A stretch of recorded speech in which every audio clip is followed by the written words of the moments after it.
Delighted to be here and want to extend the very warmest welcome to the Secretary. We're so pleased. Senator Nelson and I are just delighted. I know Senator Rubio was with us. He'd also say a warm welcome to Florida's First Coast and to also this very important meeting. There are certain milestones of meetings and gatherings of notables in the history of this area. Of course, Ponce de Leon and the group he brought, everybody remembers that. Menendez, everybody remembers that. Some of you may not know it, but Teddy Roosevelt spoke during his term from, I guess, the bastions of the Castillo, so he was here.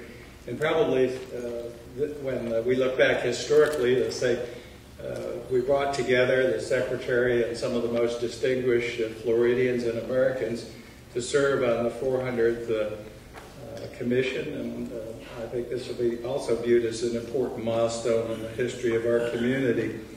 And with that responsibility that you've taken on as Commission members, I want to commend you. Thank you for your personal sacrifice. You heard the Secretary say that, his budget, they're proposing a 22% cut. One of the charges of the Commission is actually to raise funds. So we'll view this also as a public-private partnership. So challenge you first to go out and raise us some dough. We need it. And Mr. Nelson and I go back in a few hours. Things are so bad that both the House and Senate are actually working this week. We've got to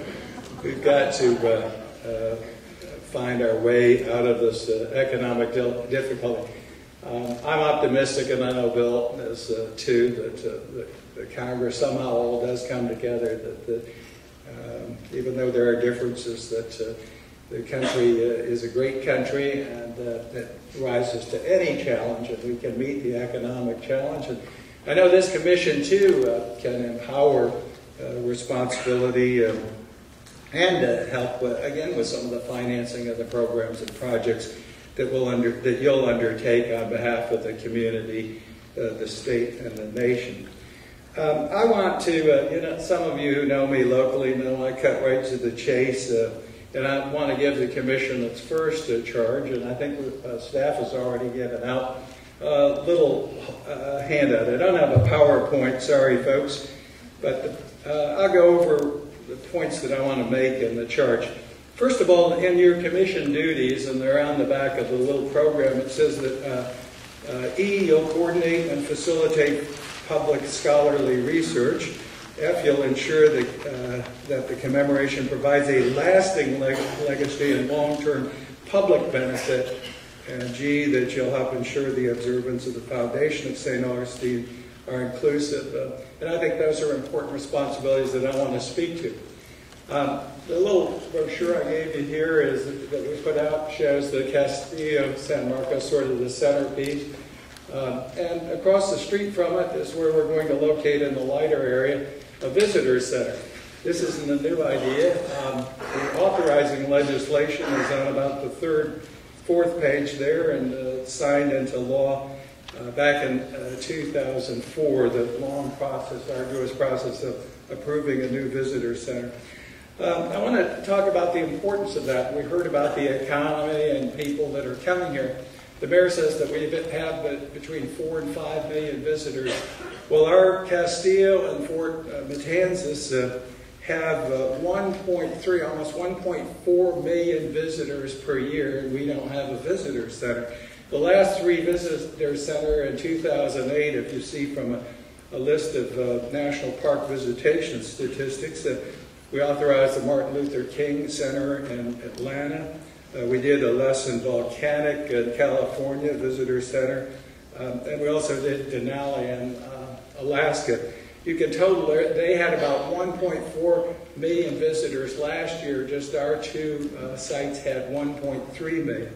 And I know we're not going to get the opportunity to fund many of these.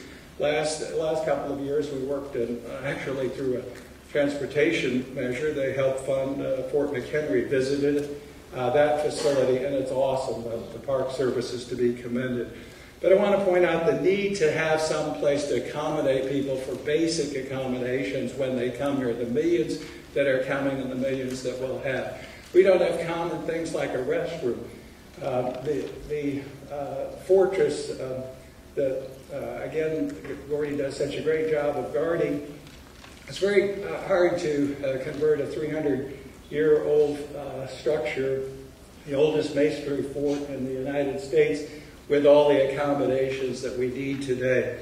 So we've had great cooperation both from the state of Florida. Our secretary, I want to thank him, past administration in donating land. The city of St. Augustine, a very small community, 12,975 souls according to the 2010 census, taking on the responsibility of having more than 200 infrastructure and sites in this and buildings in this community that predate the Revolutionary War. So the need is there, and the plans are underway. We put a little time frame together, and you can see here that right now, after the authorization and the preliminary planning, that we've got a little time frame here, and hopefully we can meet that. Right now they're doing the important archaeological reviews of the site. Next year we hope to get the planning and design done, and I think we even have enough appropriation set aside to complete that. And then we have the big challenge of the actual construction and that heavy price of getting that done. But I can't think of anything that would make the visit more enjoyable, both from an educational, academic standpoint. And let me bring this to home. About 2 weeks ago, I had a middle grade student visit me in Washington. It's wonderful to see these young people come and see our nation's capital. And I said, "You enjoying this?" I said, "Is this one of your best experiences?" He said, "This, Mr. Mica, and visiting St. Augustine."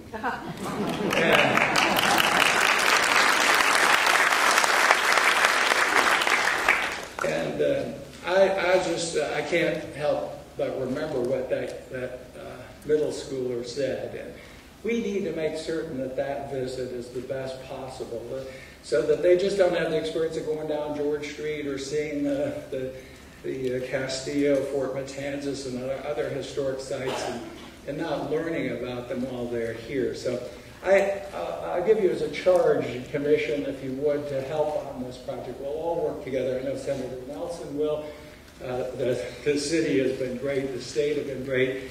We can bring our federal partners in this, and we can make not only for that 10-year-old, but for every one of the millions of people that will experience and have a great opportunity to learn of the rich history that you're charged with. You're charged with that responsibility, making that come alive. 450 years of great history, and I look forward to working with you in that effort. Thank you.